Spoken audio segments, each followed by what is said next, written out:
Olá, sejam bem-vindos, bem-vindas. Iniciando agora 2023 com o programa Clube de Leitura Gato Preto. Nós do Núcleo de Biblioteca CRE Mário Covas estamos muito felizes com a continuidade desse projeto de leitura e muito felizes também com vocês que estão aí do outro lado. Se você está nos acompanhando pelo aplicativo do Centro de Mídias, o chat está aberto, né? Então tragam suas contribuições sobre a leitura, a discussão de hoje.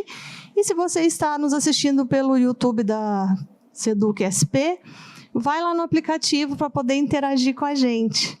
Hoje vamos discutir a obra Fahrenheit 451, do Ray Bradbury. Bom, eu sou Edivane Rodrigues, sou da equipe técnica aqui da EFAP. Vou me descrever para vocês por questões de acessibilidade. Então, eu sou uma mulher alta, minha pele é parda, tenho cabelos crespos, cacheados na altura dos ombros. Hoje estou usando uma calça branca, uma blusa laranja, uma sapatilha laranja e um colar branco. Sejam bem-vindos mais uma vez. Quero apresentar para vocês o Cleiton, que é o diretor do Centro de Referência e Educação Mário Covas, que está estreando aqui conosco hoje no Clube de Leitura. Seja bem-vindo, Cleiton. Obrigado, Edivane. Obrigado a todos pela presença. Boa tarde a todas e a todos. Eu sou o Cleiton, o atual diretor do CRE Mário Covas.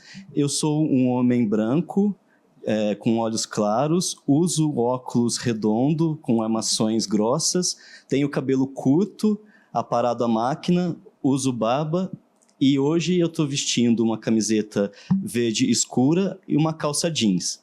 Então é um prazer estar aqui com vocês e eu acho que é uma obra bastante emblemática da literatura e que diz bastante de todo o momento que a gente, não só do momento que ela foi escrita, mas também do momento que a gente vive hoje. É sempre bom poder resgatar um clássico como esse para poder debater e fomentar a leitura nas escolas.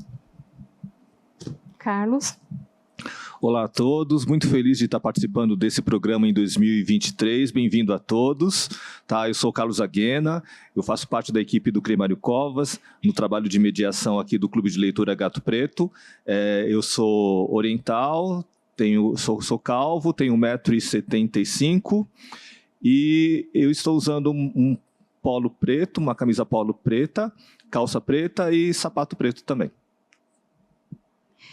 Olá, boa tarde a todas e todos. Eu sou a Maria Fernanda, sou professora de Filosofia e Sociologia da Rede Estadual aqui do Estado de São Paulo, mediadora também do nosso Clube de Leitura. Com alegria a gente retoma os trabalhos em 2023 com uma obra que acho que é a favorita de muitos de vocês que estão nos acompanhando, né? Que é do Ray Bradbury, Fahrenheit 451, né, Vani? Sim. Além de nós aqui no estúdio, nós temos também uma professora convidada, que é a Evelyn, que vai falar conosco. É um prazer estar com vocês novamente e muito obrigada por todos, pelo acolhimento. Eu sou uma mulher grisalha, de 56 anos de idade, e é um prazer inenarrável estar aqui para conversar com vocês sobre o livro Fahrenheit 451. Muito obrigada pela oportunidade. Agradeço. A gente que agradece, Evelyn. Seja sempre muito bem-vinda. Então a gente começa o nosso primeiro programa de 2023 já trazendo o nosso convite para os próximos programas. Então foram selecionados vários livros, assim, muitos deles presentes nos acervos das salas de leitura e bibliotecas dos núcleos pedagógicos, foram selecionados por vocês. Então, só para constar aqui o nosso convite, o próximo vai ser no dia 26 de abril, Só é para Todos, de Harper Lee. Dia 31 de maio, Capitães de Areia, do Jorge Amado. 23 de junho, Persuasão, de Jane Austen. 30 de agosto, Olhos d'Água, de Conceição Evaristo. 27 de setembro, Vidas Secas, de Graciliano Ramos.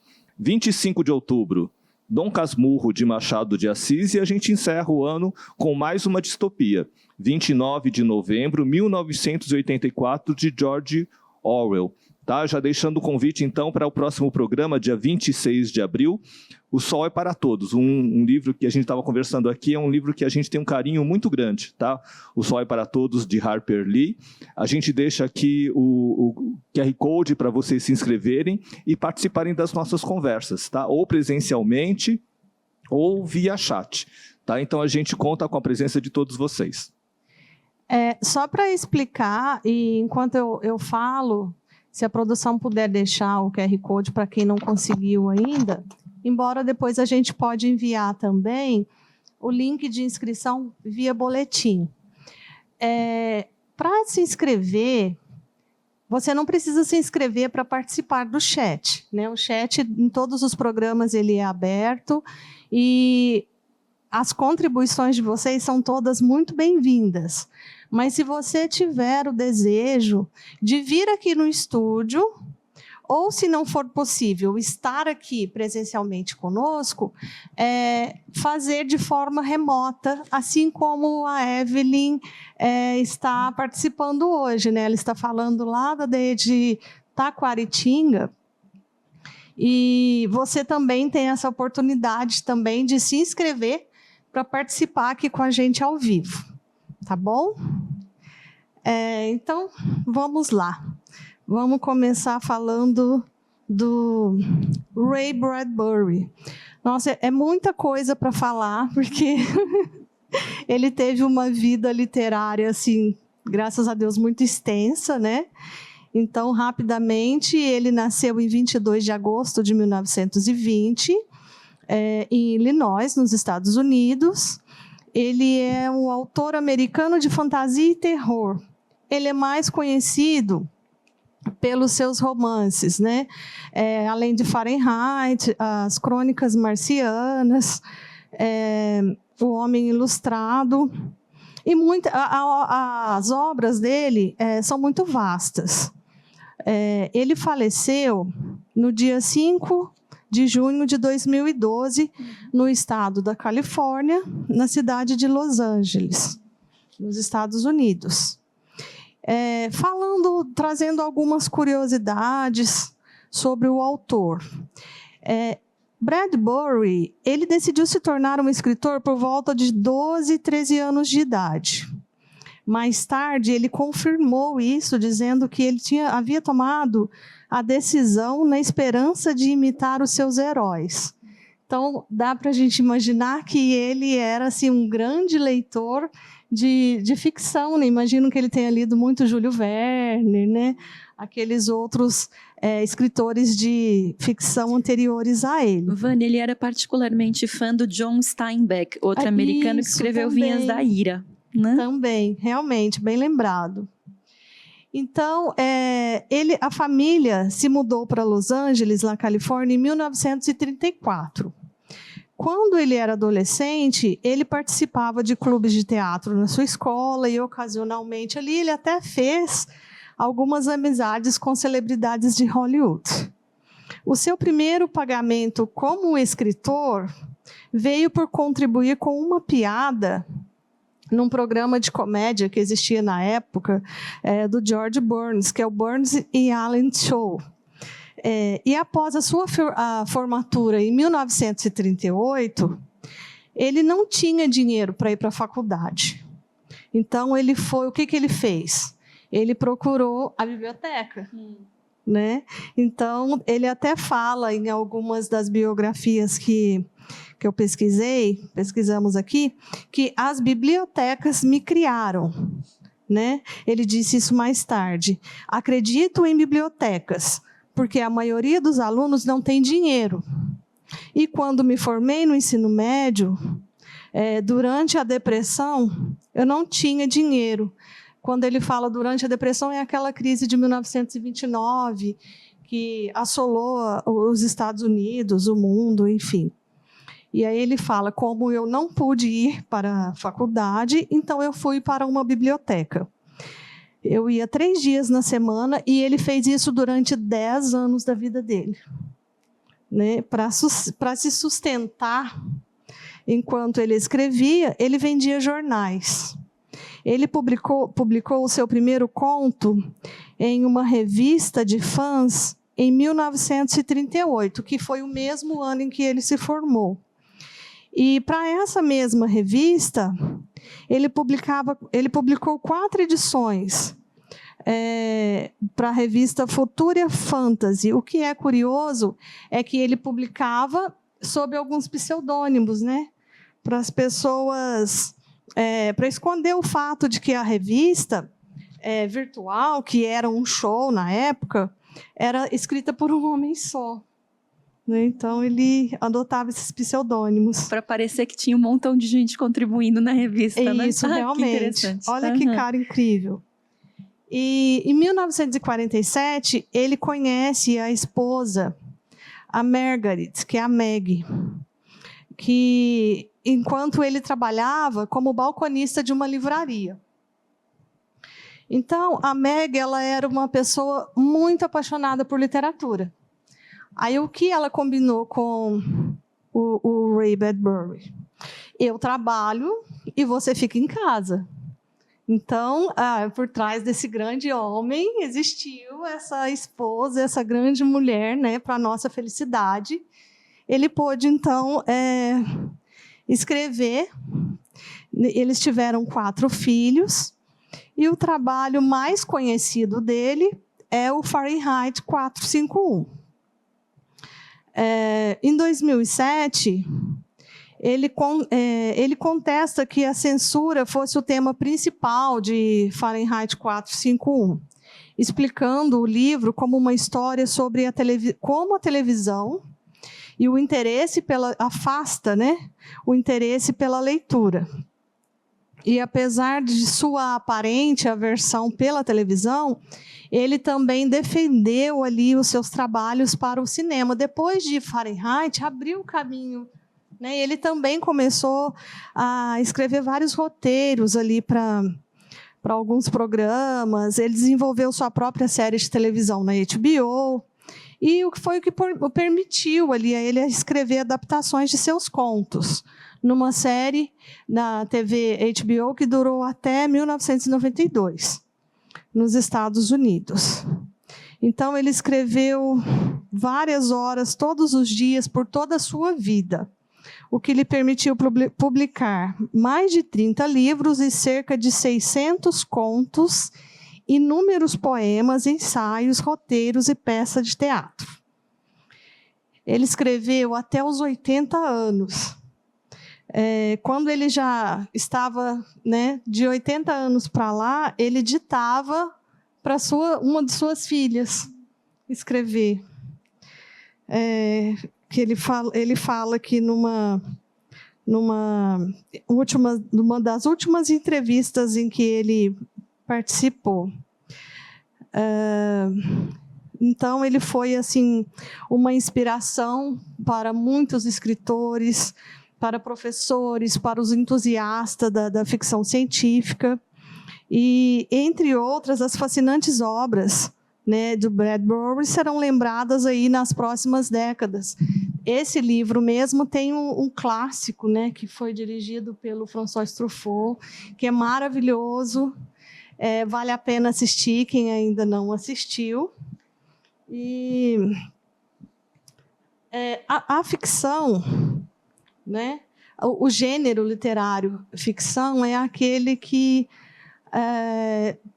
está bem assim, como digamos, no futuro, né, imaginário, que, como o próprio nome diz, né, a ficção e a ciência e a tecnologia estão juntos ali num mundo. Seria um mundo perfeito? Ou seria o que a gente cai aqui, uma distopia, né?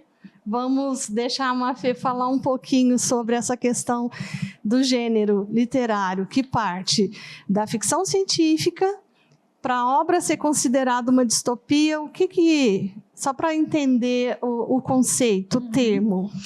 Me parece, né, que as distopias caíram no gosto popular nos últimos 15 ou 20 anos, né?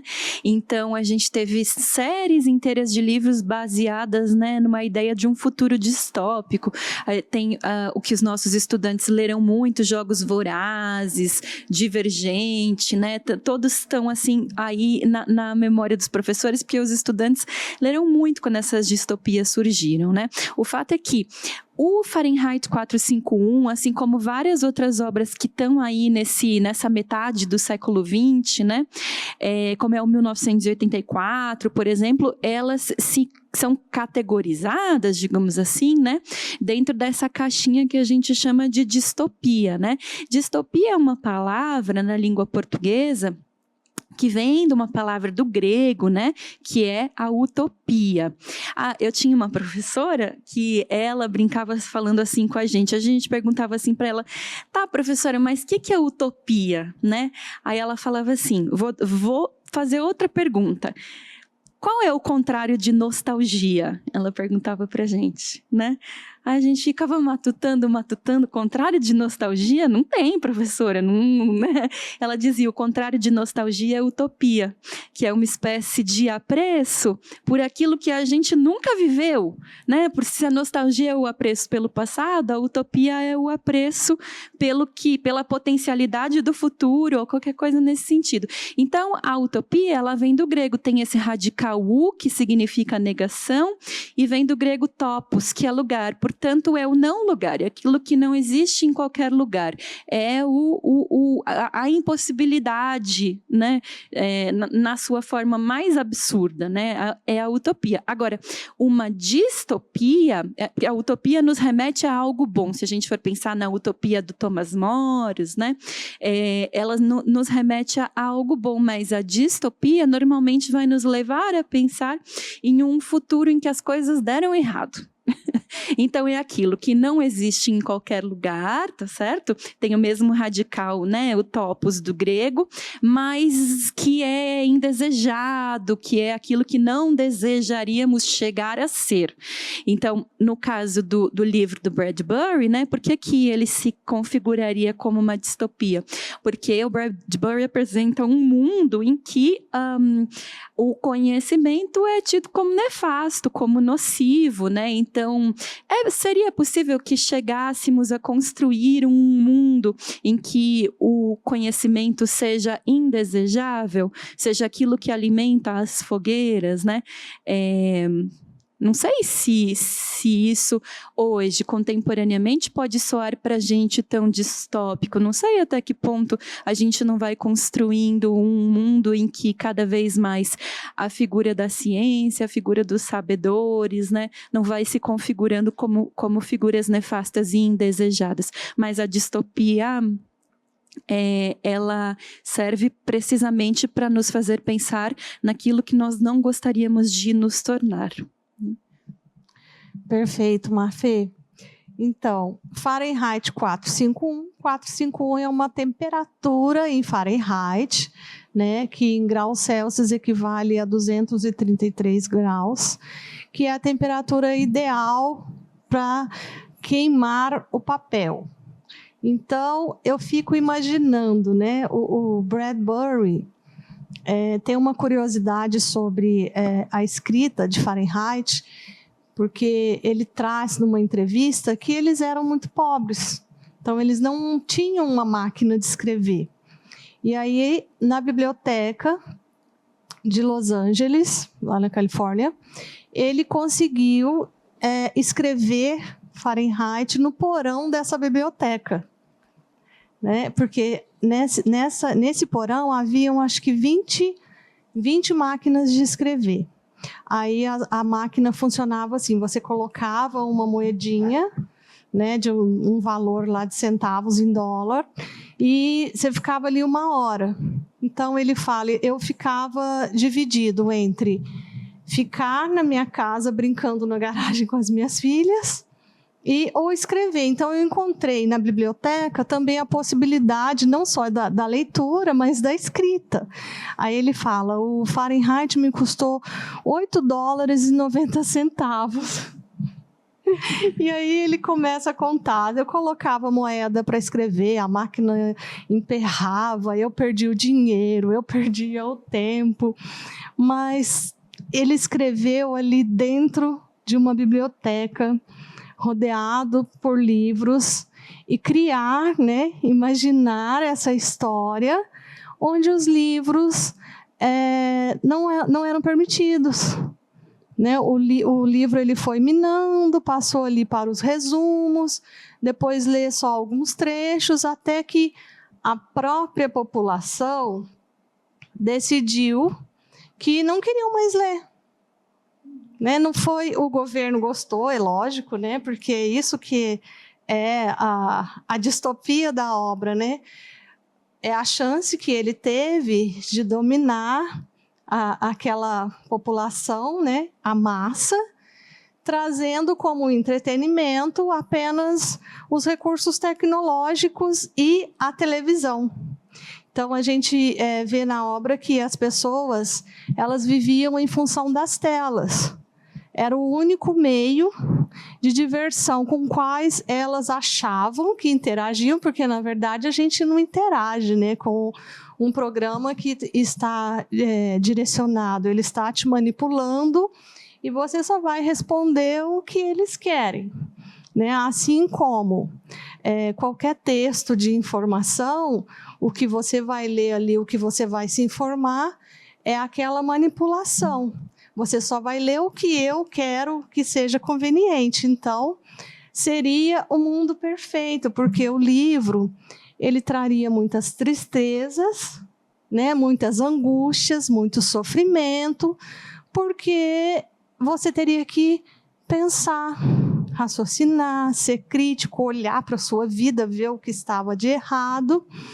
E foi o meio que o Estado, o governo daquela cidade, né, que é a cidade do Bradbury, ficou restrita ali nos Estados Unidos, mas que fazia do leitor ali o seu boneco manipulado. Então, ele não tinha sentimento, ele não tinha preocupação se estava chovendo, se estava calor, se tinha sol, se tinha planta, não sentia nada. Imagine viver num mundo assim.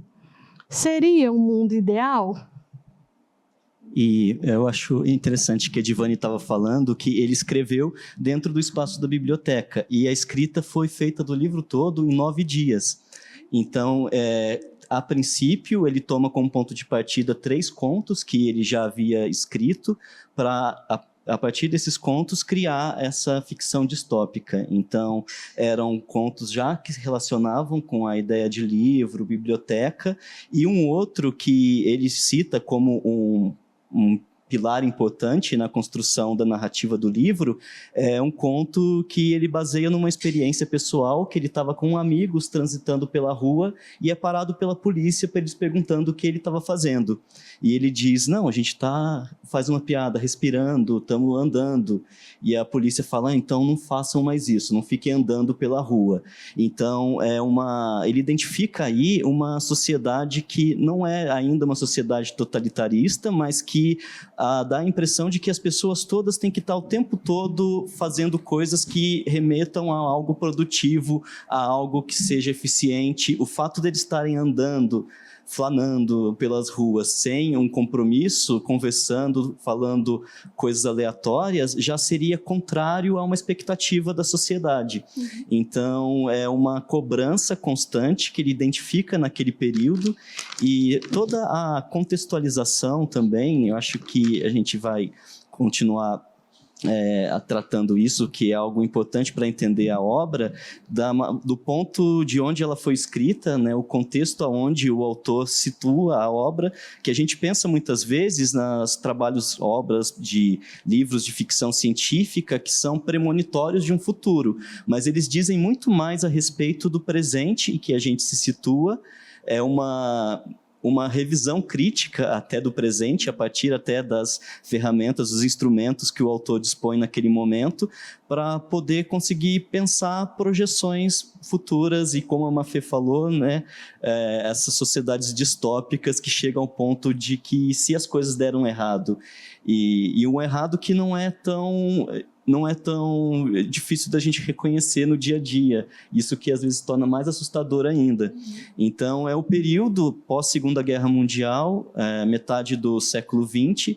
Então, ele, estadunidense, residindo nos Estados Unidos, acompanha toda a euforia da indústria nos Estados Unidos, que estava num um período de um apogeu econômico.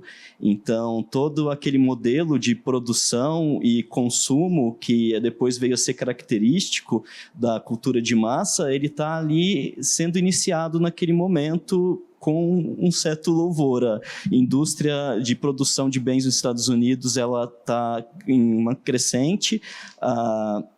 O poder aquisitivo da boa parte da população também está em ascensão, e com isso as pessoas elas começam a consumir mais produtos que até então eram tidos como desnecessários, a própria televisão, os produtos que decorrem carros, tudo o mercado de consumo ele começa a ser voltado para atrair esse consumidor e, ao mesmo tempo, para fazer com que as pessoas consumam cada vez mais. Então, lançam-se tendências que fazem com que os bens duráveis, eles acabam cada vez durando menos tempo para que as pessoas consumissem e comprassem mais.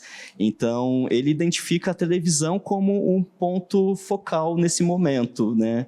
A tecnologia televisiva, ela estava em ascensão e fazia com que as pessoas tivessem o tempo todo reforçando o modelo de sociedade de consumo, de hiperconsumo que acontecia ali. Então, esse contexto, né, de que ele toma partido para poder construir a narrativa faz a gente entender um pouco do aspecto histórico, sociocultural daquele momento e até colabora para conseguir entender os desdobramentos que foram sendo possíveis ao longo prazo até os dias de hoje. Então, é uma leitura que proporciona uma reflexão importante, tanto dos aspectos literários, históricos, geográficos, bastante completa no sentido de que permite a investigação muito mais ampla, né? É isso mesmo. E a obra está fazendo 70 anos esse ano, né? Foi escrita lá em 53. O Cleiton trouxe muito bem esse contexto histórico do pós-guerra, qual ela foi escrita.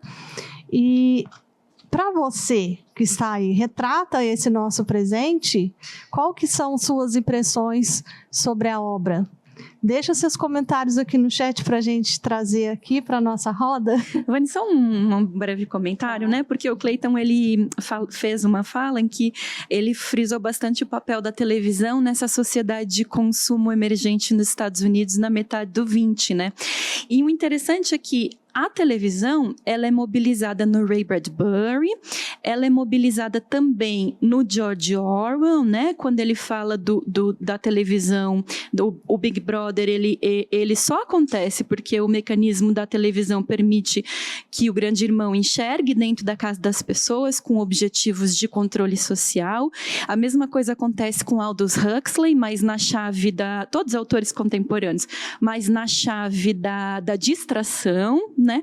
E o interessante é que para o George Orwell, né, colocar a televisão como um mecanismo que serve a fins totalitários também conversa muito com esse período histórico em que eles estão produzindo, né? O Bradbury, ele se utiliza da televisão para explorá-la como fosse alguma espécie de mecanismo de bestialização, qualquer coisa nesse sentido, né?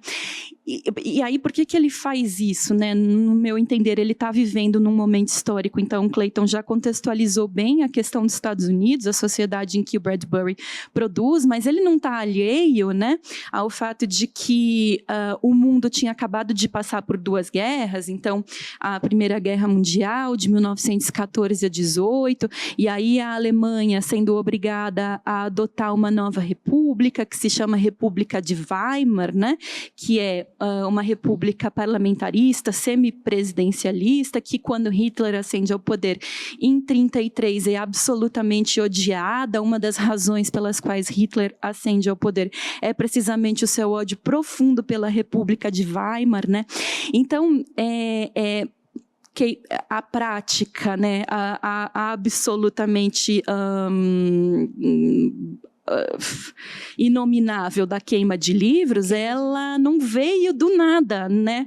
Ela veio justamente da observação do Bradbury desse mundo que estava à sua volta, em que na Alemanha nazista se produziam queimas de livros sistematicamente. A mais conhecida aconteceu em 1933, conhecida como Grande Queima de Livros. Lá eles queimaram Thomas Mann, lá eles queimaram Sigmund Freud, todos esses autores que, para eles, eram tidos como ameaças ao regime que ia se estabelecer, né? Bom, mas historicamente, o livro sempre foi ameaçador. Então, a Akhenaton, no Egito Antigo, já promovia queima de livros, dinastia Qin, 200 anos antes de Cristo, na China, o Pol Pot, ditador cambojano, né, na década de 70, também realizou uma grande queima de livros, né, no Camboja. Não só ele queimou livros, como ele matou bibliotecários, 57 bibliotecários da Biblioteca Nacional do Camboja. Em 1813, pouco depois da independência dos Estados Unidos, os ingleses queimam a biblioteca do Congresso, né, porque a depender da leitura de mundo, da visão de mundo que a gente tenha, os livros, eles não são nossos aliados para uma formação mais humanística, eles são precisamente o contrário disso, eles são ameaçadores, né? Então, Para quem está no poder, né? É a nossa melhor arma, né? Vamos dizer, diga-se de passagem. Voltando agora lá para a história, né, para o enredo, os bombeiros, né, têm como protagonista o Guy Montag. Você quer falar sobre ele, Carlos? Eu queria também pegar um pouco o gancho da Mafê, né? Então, assim, lembrando que o nosso grande público aqui são profissionais que estão trabalhando com leitura, né? Estamos falando agora de queima de livros, do quanto que a leitura também pode ser bastante ameaçadora para sistemas totalitários, né? E acho que isso, assim, essas distopias todas que foram mencionadas pela Mafê, George Orwell, né? Admirável Mundo Novo, lembrando do Big Brother também, né, 1984, né? Então são todas distopias, né, ficções que foram escritas já há algum tempo, mas que de alguma forma nós nos identificamos muito na contemporaneidade, né? Então, assim, eu acho que a gente podia falar um pouco mais também de uma coisa assim, que o quanto que a tecnologia, né, nessas distopias, elas estão a serviço de sistemas totalitários. E aí é interessante que no nosso imaginário a gente está, assim, nós somos testemunhas, estamos vivendo assim um avanço tecnológico absurdo, né? Mas no nosso imaginário, essa tecnologia ela tem uma vocação para sustentar, né, e fortalecer sistemas totalitários. Isso está no nosso imaginário, tanto que essas distopias, elas estão ainda assim, elas estão muito presentes, né? Nós estamos lendo muito obras distópicas, né? Mas, assim, eu queria também passar a palavra para a Evelyn, porque eu estou com uma questão. Você quer falar uma... Não, eu só quero lembrar que o nosso último livro desse ano, que vai ser lá em novembro, é 1984, que vocês escolheram. Então, a nossa rede gosta de distopia, né? O ano passado nós discutimos a Revolução dos Bichos, né? Que o foi Conto de Aia também, né? O Conto de Aia também, nós já lemos no Clube de Leitura, bem lembrado.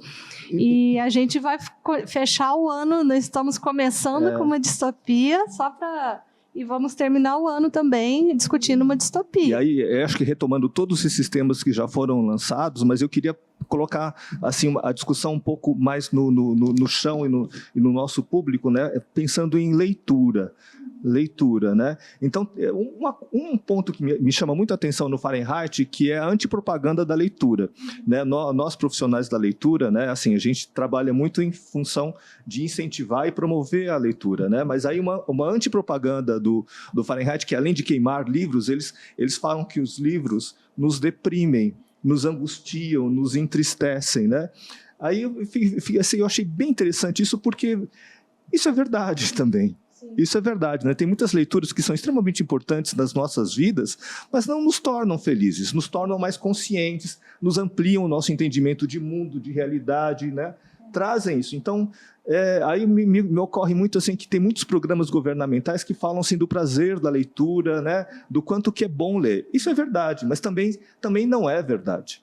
Né? É aquela coisa, né? O sofrimento também faz parte. Faz parte, né? E é importante, né? Isso não nos desestimula a leitura, me dá vontade de ler mais ainda, né? Porque apesar desse sentimento eventualmente angustiante que temos na leitura de alguns livros, esses livros são importantes, né? Vão se tornando cada vez mais importantes nas nossas vidas, né? Então, Edivane, se você me permite, eu queria ouvir a Evelyn, e eu queria que ela comentasse um pouco isso, né? Porque ela é uma grande trabalhadora da promoção da leitura. Sim.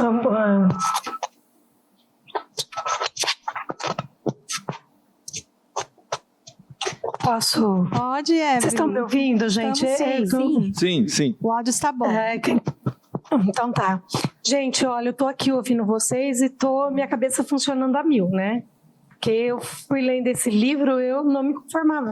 Jesus, queimar livros. E aí você vai entrando no mundo dele, né? Do Montag, e você vai vendo que eles eram, nessa sociedade em que ele vivia, eles eram criados para agir de determinadas maneiras, para não ter preocupações, para achar que diversão era só aquilo que eles faziam.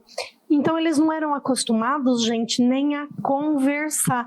E aí eu penso o quanto isso reflete a nossa vida atual, né? Nós saímos de uma pandemia e nós ficamos muito tempo trancados dentro de casa. E a gente não conseguia... Pessoas que moravam em prédios, no máximo, conseguiam sair à janela e olhar para fora. Não conseguiam conversar com ninguém em grandes cidades. Diferente da gente que mora no interior, que ainda tem, vamos dizer assim, um quintal, um jardim, onde a gente consegue sair, olhar o céu e ver as coisas e analisar. Eles não faziam isso. Não faziam isso nessa sociedade que eles viviam. Eles viviam para trabalhar, tinham seus relacionamentos, mas não tinham sonhos. E aí a gente observa que essa sociedade que ele mostra aqui neste livro, em muitas partes se assemelha com as que a maioria dos seres humanos estão vivendo. Gente, vocês também já se colocaram na posição de todo mundo estar no restaurante, todo mundo com seu celular na mão, conversando com seus amigos internautas de rede social, postando fotos maravilhosas daquilo que as pessoas querem que as outras achem que elas são, que elas vivem. E está todo mundo ali, cada um no seu mundinho, vivendo aquela vidinha ali, sem outra preocupação, sem querer outras preocupações, enquanto nós temos uma guerra acontecendo. E ninguém pensa nisso. Ninguém pensa como chegou a isso e nada mais, vivendo nessa bolha. Então, eles viviam numa bolha, nessa sociedade, e felizes de viverem na bolha. De repente, o Montag, ele encontra uma pessoa que não estava dentro da bolha, e nem por isso era infeliz. Aí ele começa a fazer comparações. E nessas comparações que ele faz, ele vê que a vida dele não era satisfatória, que a vida dele não era feliz, que ele não era uma pessoa realizada. E aí ele começa a ter pensamentos e curiosidade. Então, quando a gente lê, a gente se torna cada vez mais curioso. E o Carlos diz assim, eu quero ler mais. Exatamente. Então, quanto mais você lê, mais você quer ler. Então, quando eu converso com meus alunos para seduzi-los à leitura, eu digo assim para eles, eu falo, olha, você tem o seu jeito de resolver problema, da sua família, dos seus amigos próximos e de algum professor que você se identifica. Quando você lê, você tem as experiências do mundo inteiro. Cada livro que você lê, aquele problema proposto naquela história inventada, naquela ficção criada que o nosso imaginário, que a gente aceita como verdadeiro e que possa vir a acontecer, aprende a resolver problemas de 1000 formas diferentes. E só tem isso quem lê. E só sabe se vai dar certo ou não vai dar certo aqueles caminhos quem chegou ao final da leitura e viu como que aquilo foi resolvido. Então, nesse livro, ele mostra isso. Quando o Montag, ele pega o livro para ler, porque a curiosidade dele ficou muito grande, falou, meu Deus, por que é proibido? Por que é tão proibido isso aqui? Deixa eu ver, então, se realmente é uma coisa que vai, né, tão complicada assim. E ele não entende nada. Ele não entende nada porque ele não tinha se desenvolvido para aquilo, ele não tinha a capacidade ainda de interpretação. Porque não basta apenas a gente só ler. A gente tem que ler, pensar, aprender aquilo, falar, não, isso é meu, o que eu penso sobre isso? E eles não tinham opinião própria, porque eles viviam confortavelmente naquela situação que havia sido criada e trilhada para que eles pudessem caminhar. E então estava todo mundo bem, porque a sociedade daquela época queria aquilo.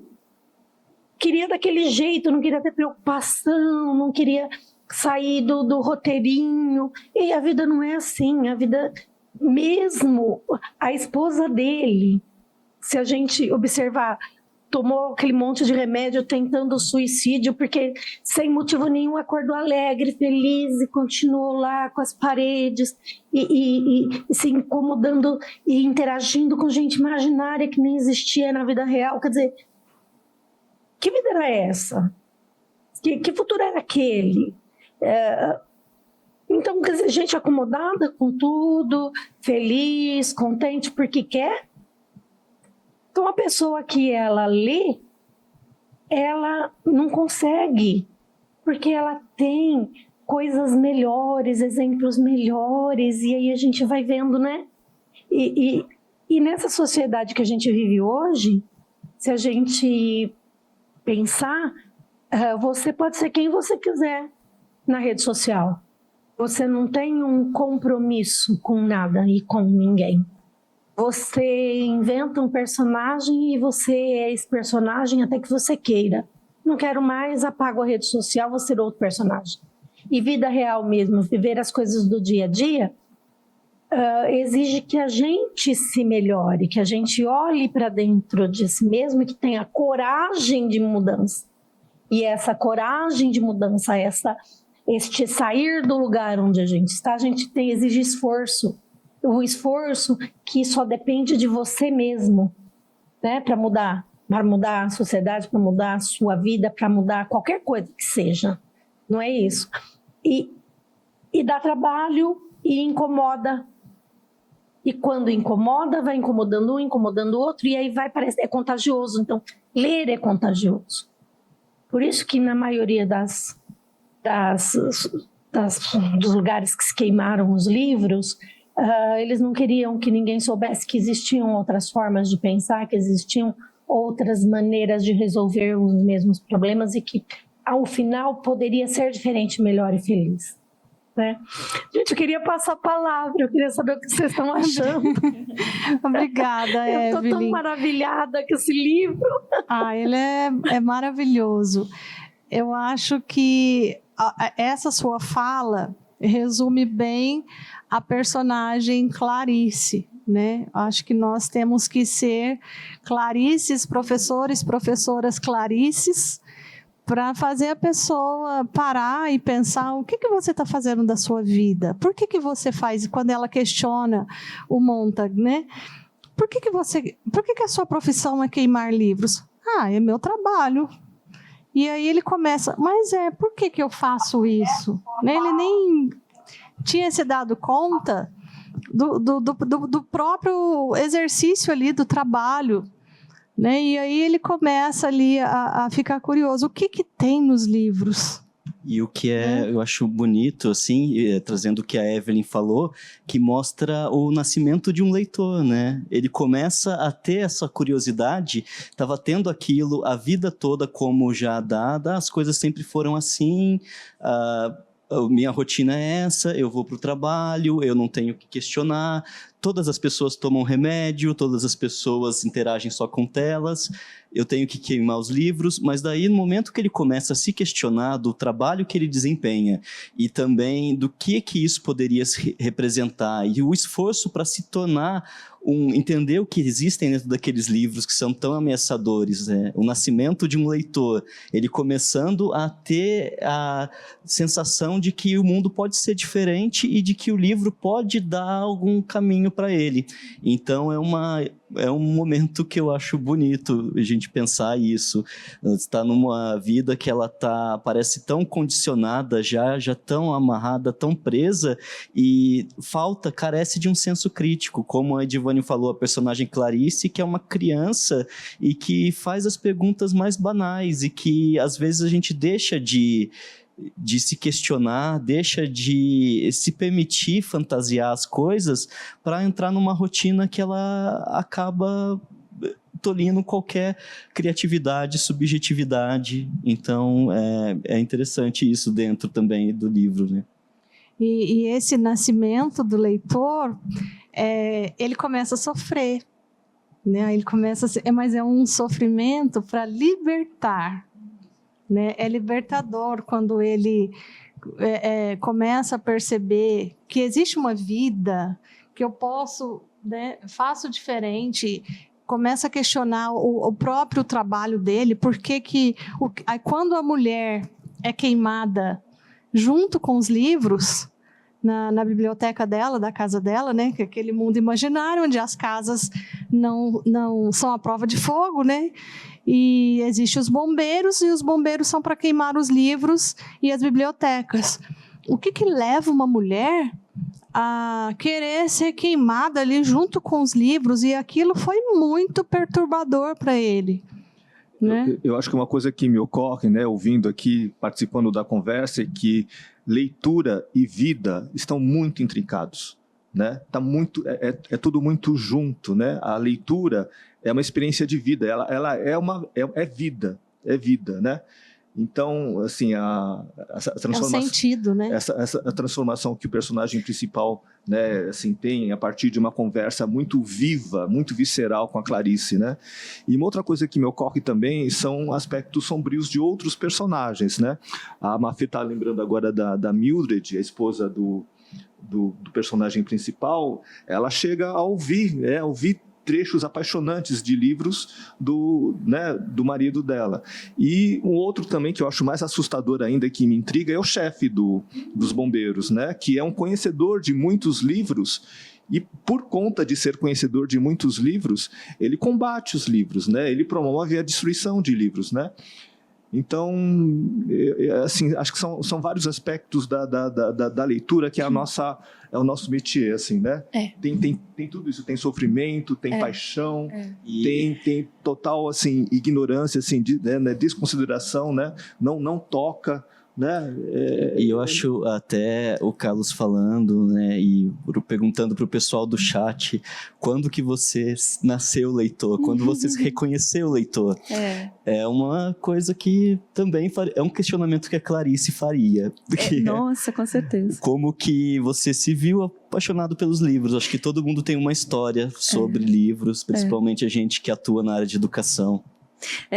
Eu vejo, né, a professora de filosofia, né, eu vejo a Clarice como o filósofo, né, bom, na alegoria da caverna, né, do Platão, então tem lá os seres humanos acorrentados que não emergeram ainda para a vida, né, tem só as funções fisiológicas funcionando, mas não emergeram para as emoções humanas, né, para a sensibilidade, etc. Até que é muito confortável aquela vida, até que aparece uma pessoa completamente inesperada, que eu acho que é encarnada pela figura da Clarice, e leva, né, esses seres humanos para a vida de um ponto de vista humano, porque, claro, as nossas funções fisiológicas, elas são humanas, mas os animais, outras espécies animais também têm, né? O que nos caracteriza enquanto seres humanos é o mundo das emoções, né? Daí, quando ele sai, né, quando a Clarice leva ele para fora, é que ele aprende o mundo das emoções humanas, né? Porque poucas coisas no mundo são mais alienadas do que cumprir ordens, né? Então, quando, por exemplo, como é o nome dele? Tem um homem, um nazista que foi capturado na Argentina, levado para Israel para ser julgado, né? E aí perguntam assim para ele: tá, mas por que você fez o que fez, né? Aí ele fala assim: não, mas eu só cumpria ordens, que é mais ou menos o que o Guy fala, né? Eu só cumpro ordens, porque ele não emergiu ainda para o mundo da emoção, né? O nascimento dele como leitor não é uma coincidência que sejam precisamente os livros que o conduz para as emoções humanas, né? O nascimento dele como leitor é o nascimento dele como ser humano também. Sim, sim. Tem algumas contribuições no chat, eu vou ler aqui e vocês vão comentando aí depois.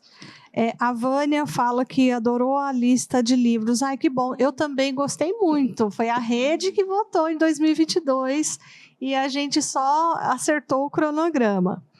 A Rosana de Fátima fala que está ótimo o esclarecimento. A Nilceia: mas nós ainda fomos agraciados com a internet. Sim, fizemos muitas chamadas de vídeo com amigos e familiares e também tivemos as lives com artistas maravilhosos que ajudaram muito nessa fase tão pesada e triste. Eu acho que ela fez esse comentário quando a Evelyn estava falando do período de pandemia, né? Então, a gente também tem que ver o lado bom das coisas, né? Ajudou, sim, muito, concordo com você. O Celso Antônio: eu entendo que o modelo capitalista atual, desde 1970, mudou a maneira como trabalha essa questão da repressão. Claro que alguns fascistas continuam queimando livros, mas acredito que o modelo atual queima livros tornando-os superficiais, que não produzem a reflexão, e a moda moderna de modelar as palavras, consideradas ofensivas, xenofóbicas ou preconceituosas. Claro que pode ser importante para alguns grupos, porém, podem denotar, sim.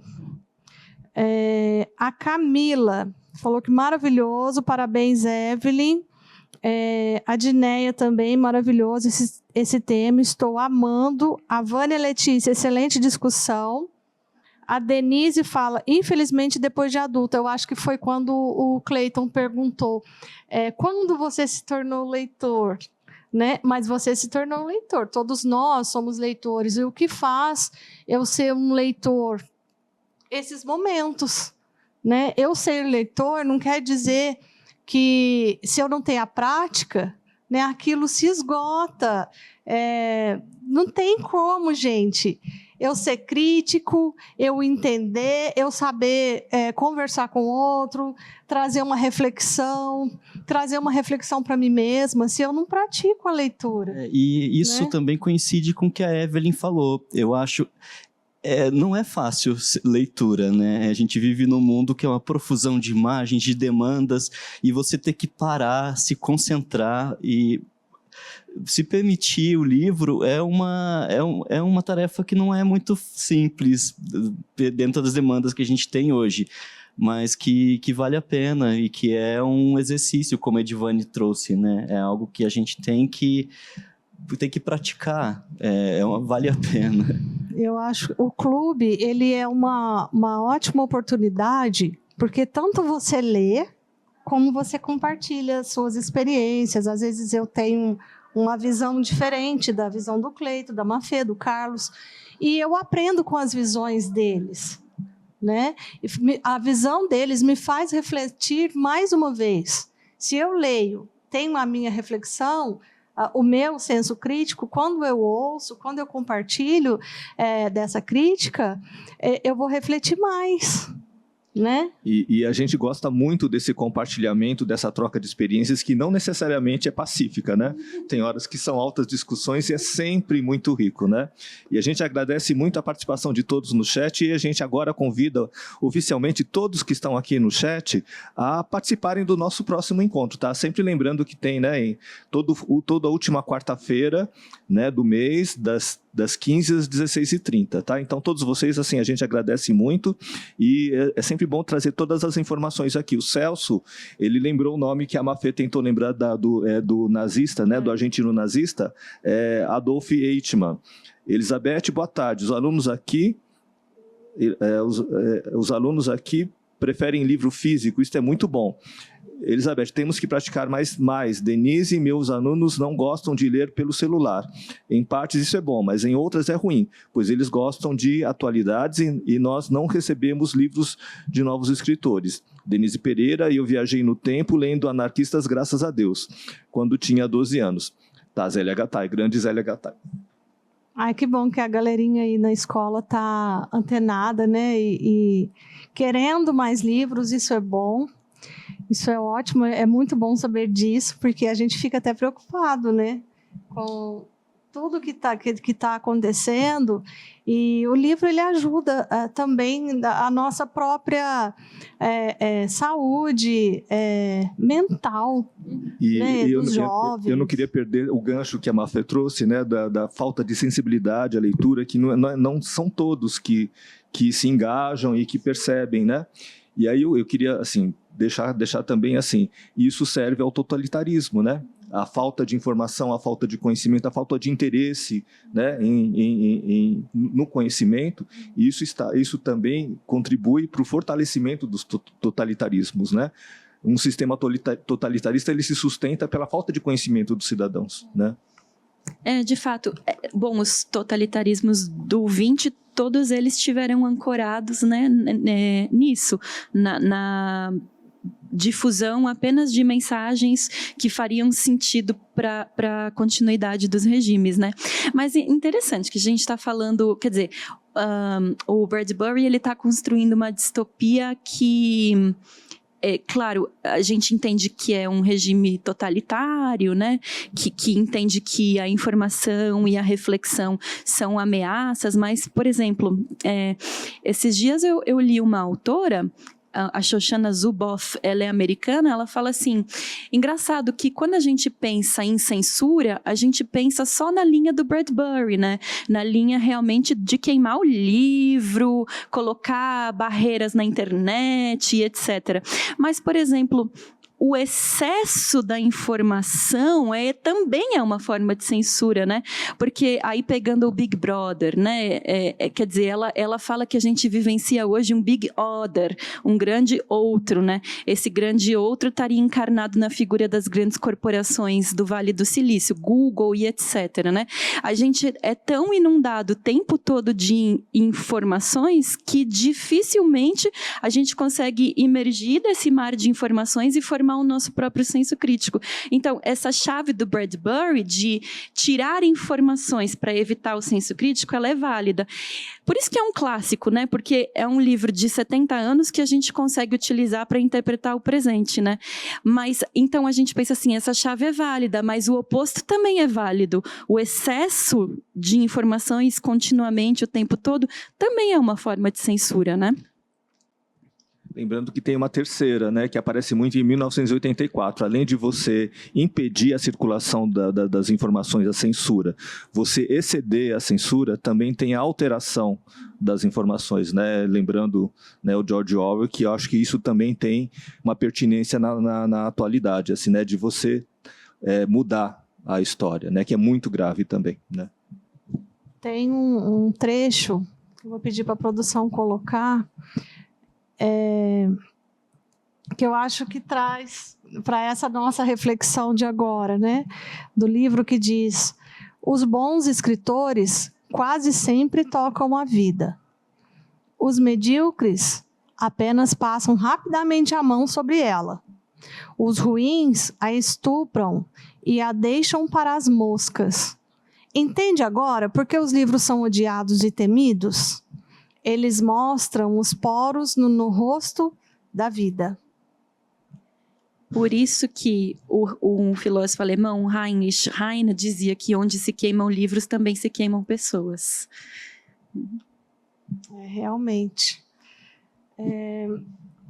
Tem mais contribuições aqui no chat.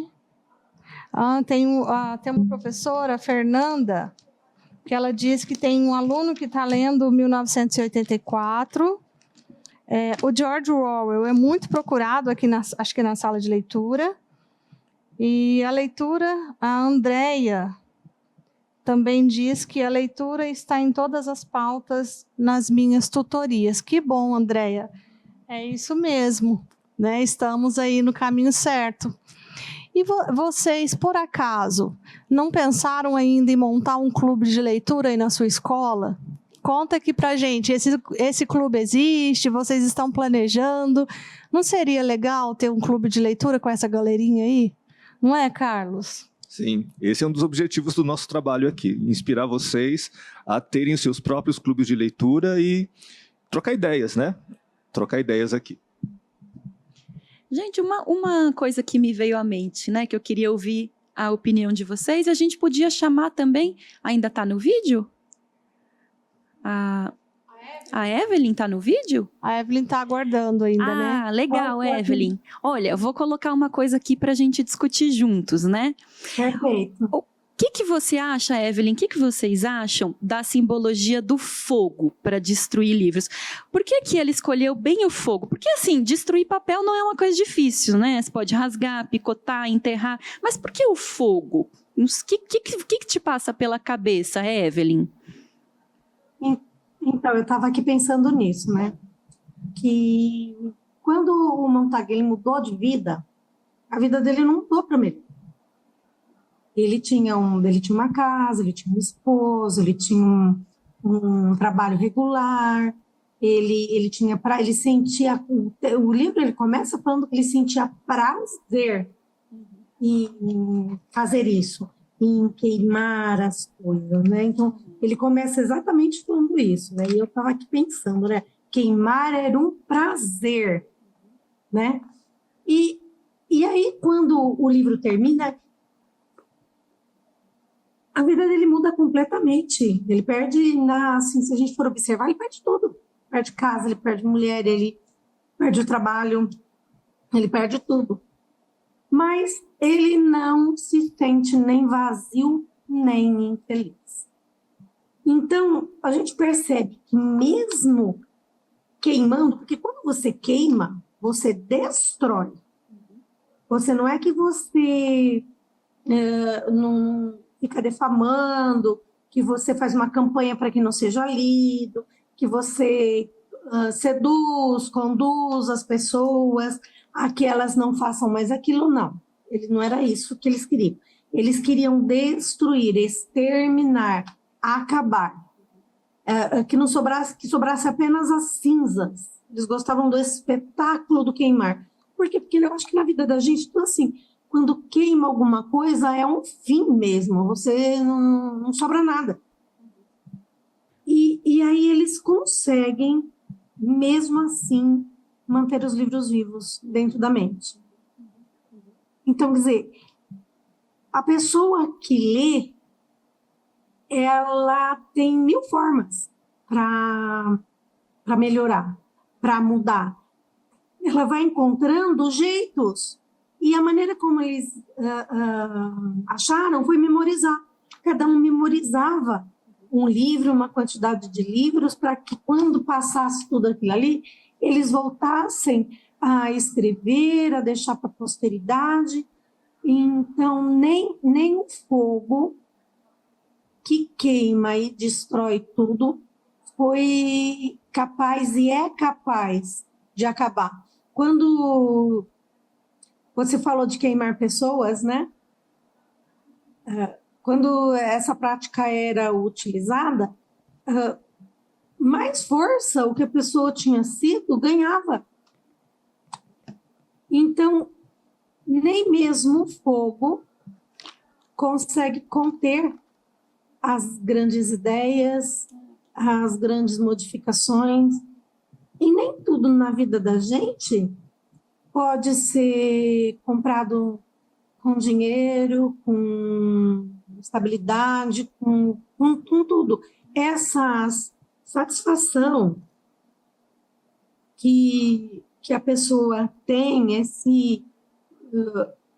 em pensar, em saber que ela pode, quando ela quiser, modificar a vida, modificar o mundo, modificar a si próprio, é uma coisa tão grandiosa, tão maravilhosa, que ele trocou tudo por isso, para ter um objetivo na vida dele que seria para deixar para a posteridade. Né? Então, quanto ao fogo, quanto à provocação que você fez em relação ao fogo, é isso que eu entendo. A opção de queimar realmente é para que ninguém pudesse mais ser contaminado com ideias, com pensamentos, que não tivesse que lidar com coisas diferentes daquela vidinha traçada ali para eles, certo? E eu gostaria de aproveitar agora para... Eu não acho que a televisão e a internet, elas são ruins. Eu acho que elas são uma criação espetacular. Eu não concordo com a tentativa de comandar as massas por estes meios. Eu não concordo com você impossibilitar as pessoas de adquirir conhecimento e por elas próprias decidir o que é bom ou o que é ruim para a vida delas. Eu acho que todo mundo, neste mundo, tem que ter a possibilidade e a capacidade de saber que pode pensar por si próprio e decidir o que é melhor para si. E por meio da educação, por meio da leitura, por meio da compreensão da vida, do entendimento e do estudo, você compreende isso. Às vezes você se engana, você vai para um caminho que realmente não te agrada, não te dá bons frutos, mas você foi sozinho, por meio da sua capacidade de pensar. Você entendeu errado, você vai lá, lê de novo, estuda de novo, aprende outras coisas, modifica seu pensamento. Então, eu acho que esta tem que ser, para o ser humano, a capacidade de você poder decidir por si mesmo e não ter que aceitar verdades prontas como a melhor coisa da vida. Eu acho que a educação, a leitura, ela possibilita isso para o ser humano, o ser individual, ele te torna único com seus pensamentos. E você, por por estudar, por aprender a ler, não só numa língua, em várias outras línguas, estudar várias culturas, você consegue decidir por si o que você quer viver. Então, eu acho que a grande importância da leitura e da educação na vida do ser humano, sabe?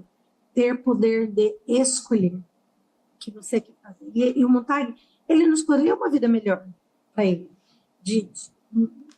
da considerada pela sociedade que era a coisa melhor da vida.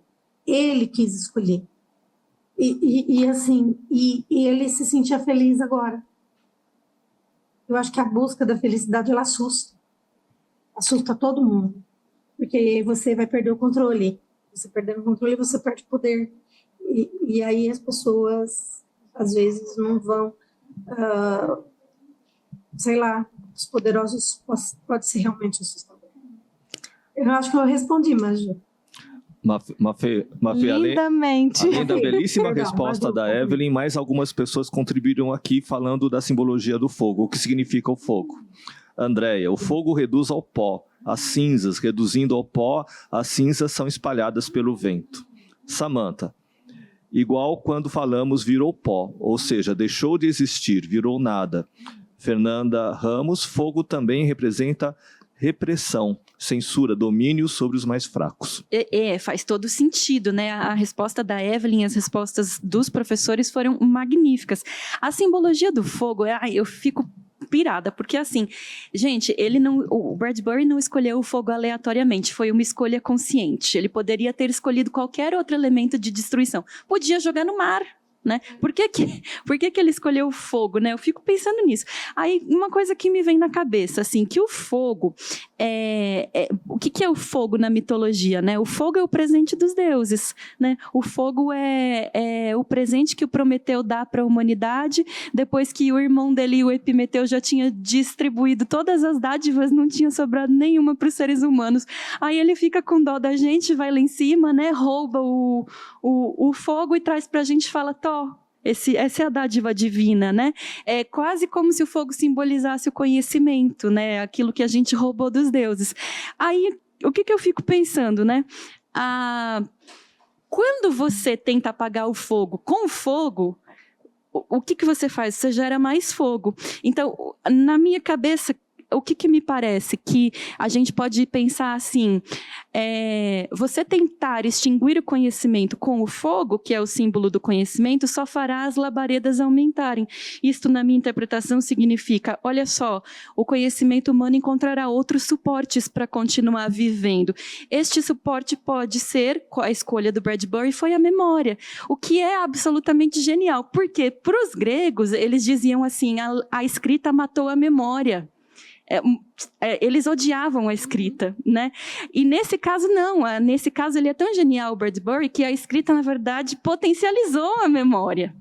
A escrita é o recurso da memória, né? Quando eles decoram os livros para mantê-los vivos. Então, essa coisa do fogo me pega muito, a escolha do fogo. Mas eu queria lembrar uma coisa, assim, antes de começar o programa, eu li o último capítulo de novo, né? O último capítulo, o Montag, ele fica muito impressionado, né? Porque a experiência que ele tinha com fogo era só de destruição.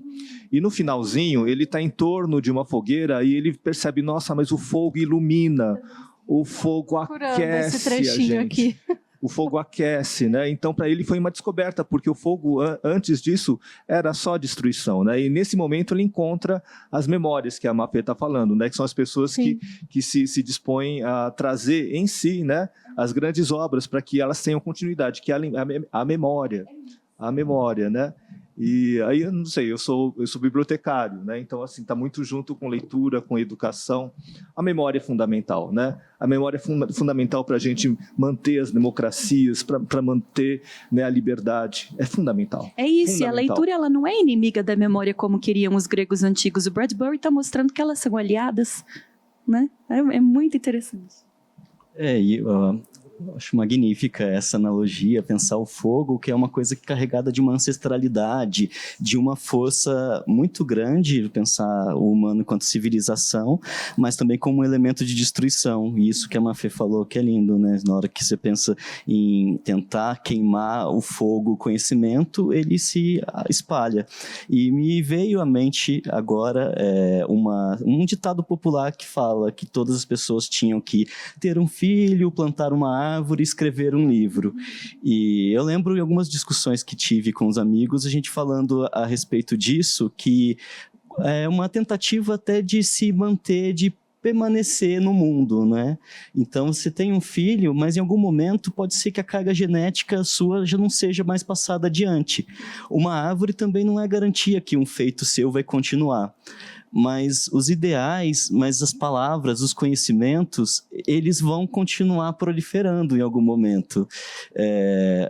Foge um pouco do controle, mas porque a gente lê até hoje o Bradbury, porque a gente, falando de outros filósofos, que as palavras, eles continuam ainda entre nós. O conhecimento que eles foram produzidos, essa memória que a gente teve acesso através dos livros, permanece.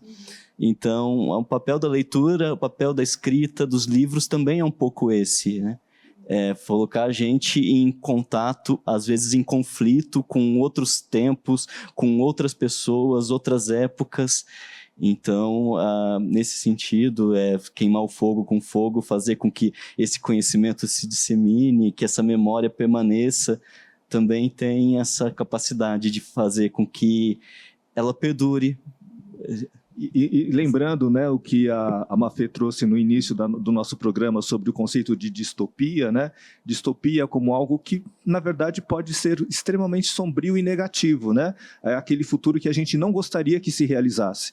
E aí, pensando nisso que a gente acabou de conversar sobre Fahrenheit, eu acho que, nesse sentido, ele está longe desse aspecto sombrio, porque o Bradbury ele nos traz uma chave muito realista, né? Então, em situações de extrema repressão, destruição, censura, vamos manter as nossas memórias. E aí tem luz, tem fogo, né, quando ele traz isso, né? E nesse sentido ele é muito luminoso, ele está muito longe de ser uma distopia sombria. Ele nos dá uma chave. É muito legal isso, não é?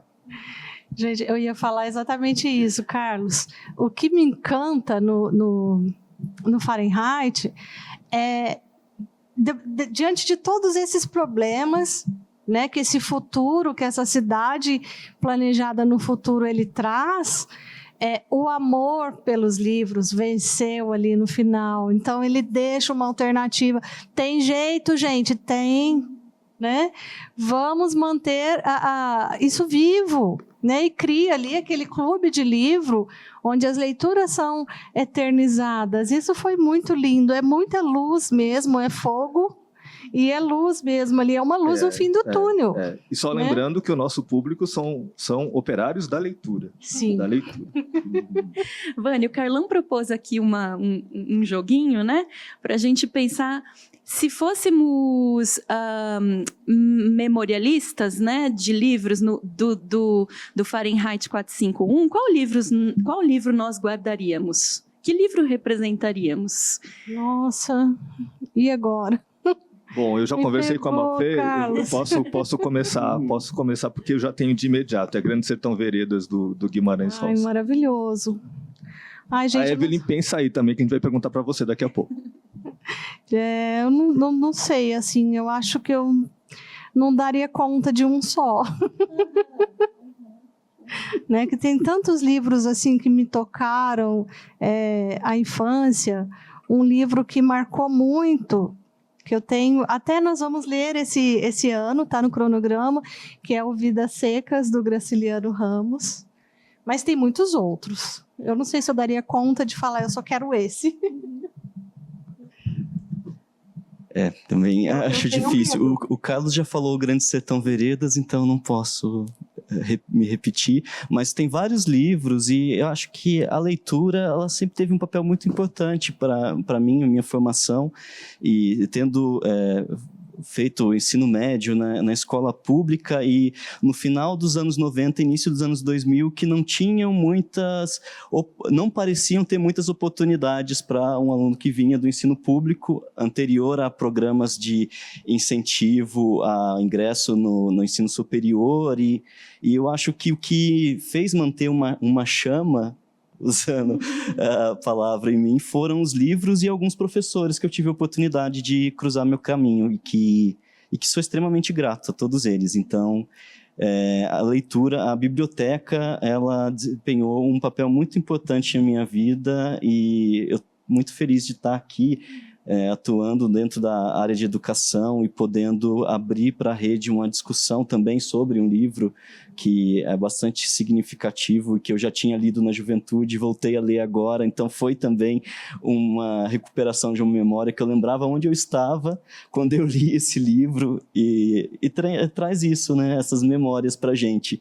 Então, talvez eu já tivesse até memorizado algumas coisas associadas ao próprio Fahrenheit, mas não conseguiria agora selecionar.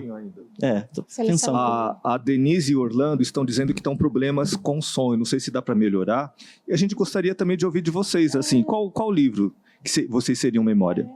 Eu não tenho a menor sombra de dúvidas de que eu seria Moby Dick. Sem hesitar.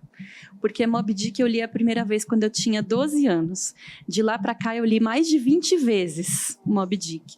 Porque para mim o Capitão Ahab, ele é o que há de mais humano na gente. Não há um momento da vida que você leia Moby Dick e não se identifique com o Capitão Ahab. Não há, na minha visão, na minha interpretação. Então, seria Moby Dick. Ai, que E legal. aí, lembrando do meu livro, o Riobaldo também é representação da condição humana, né? Da questão do bem e do mal, e a simplicidade dele, né? Assim, falando disso de uma maneira tão profunda, é uma coisa, para mim, apaixonante, assim, né? Bom, a Evelyn, eu ia te chamar mesmo, porque nós estamos com um tempo aqui agora, já nos finalmente. Eu, assim, quando o Carlos falou, veio 1 milhão de livros na minha memória, porque, nossa, eu sou doida, né? Por livro, tem vários deles que marcaram a minha vida, mas pensando assim, eu poderia falar esse, né? Que é o mais, tá mais recente na minha memória, mas vou falar Os Miseráveis. Que livro fabuloso, para todos sempre, para toda a vida, para todo mundo. É um livro encantador, o Pequeno Príncipe, o Tistu, Borboleta Tíria. Gente, são tantos livros que a gente lê e que, se a gente for juntar assim e lembrar, mas eu acho que Os Miseráveis, meu coração é dele. Evelyn, a Mafê tem uma tatuagem. Fala aí. Aqui, Evelyn, ó, não sei se você reconhece essa numeração aqui, né? O 24601, né? Que é o número sob o qual o Jean Valjean foi detido. Eu sou apaixonada também pelo... Eu já falei para vocês no clube de leitura que Jean Valjean foi meu primeiro amor. Maravilhoso, é maravilhoso. Evelyn, muito obrigada, viu, mais uma vez. Sinta-se convidada a vir sempre, tá? Foi muito boa a sua participação. Como sempre, a gente ama ouvir você. Rapidinho, Você é sempre muito bem-vinda. Eliane, Grande Sertão Veredas também, falo. Obrigada, gente. Um beijo para todos. Amo estar com vocês. Sempre que possível, estarei aqui. Obrigada, Evelyn. Um abraço. Jackson, Quarto de Despejo. Ai, esses livros... gente, é difícil mesmo escolher um. E agora, com essa literatura contemporânea, agora de autoria negra, gente, eu estou assim... Torturado, Conceição Evaristo, eu gosto de todos, então daqui para frente eu acho que eu vou eleger mais e mais e mais e mais. Bom, então vamos nos despedindo, né? Quero agradecer a presença de vocês aí no chat. Eu queria que a produção colocasse o PPT também. Qualquer dúvida que vocês tiverem, qualquer informação, manda um e-mail para a gente. Quero montar um clube de leitura, o que eu faço? Eu estou meio perdida. A gente pode dar uma forcinha, não podemos? Sim. Vamos. Então, fica aí a dica para vocês. Tá? Núcleo de Biblioteca CRE, @educacão.sp.gov.br. E nós aqui do Clube de Leitura Gato Preto estamos aqui à disposição. O que a gente quer é que vocês leiam, incentivem aí as escolas a ler, os funcionários, as diretorias de ensino, e vamos trocar figurinha aqui, quem sabe, né? 26 de abril, só é para todos, Harper Lee. Isso. Não se esqueçam aí do nosso próximo encontro, que é um livro maravilhoso, trata da questão racial, e Harper Lee foi uma mulher extraordinária que deixou esse presente aí para a gente ler e discutir no dia...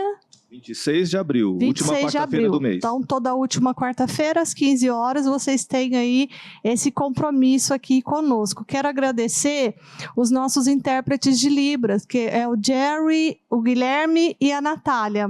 Muito obrigada, gente. Obrigada aí o pessoal da produção do Centro de Mídias. E obrigada a vocês aqui por esse momento. Um beijo grande no coração e até a próxima. Tchau, Tchau, gente. Obrigado pela presença. Até a próxima.